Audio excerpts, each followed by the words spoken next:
আসসালামু আলাইকুম। ইয়াম্মি একটি খাবার নিয়ে আপনাদের মাঝে হাজির হয়ে গেলাম।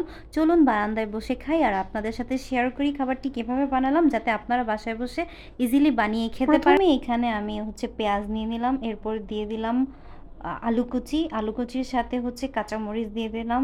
তারপর দিলাম পরিমাণ মতো আটা, এরপর বেকিং পাউডার, এরপর দিয়ে দিলাম ডিম। এরপর মিশ্রণটি ভালো মতো মাখিয়ে নিতে হবে, পানি দিয়ে একদম মাখা মাখা করতে হবে। এরপর নিয়ে নিচ্ছি এখানে পাউরুটি। পাউরুটিটা মাঝখান থেকে কেটে নিব। এরপর পাউরুটির উপরে আর পিছনে মাখাটা ভালো মতো মাখিয়ে নিব, পিছনের সামনে। এরপর গরম তেলে দিয়ে দিলাম। তেলে দেওয়া মাত্রই নাকে একদম স্মেল চলে আসছে, আমার তো ক্ষুধা এখনই পেয়ে গেছে। এত ইয়াম্মি একটি খাবার আমি আগে কেন খাইনি সেটা ভেবেই আমি আফসোস করতেছি।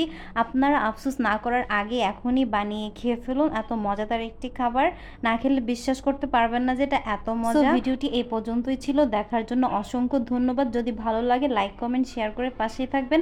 আল্লাহ হাফেজ।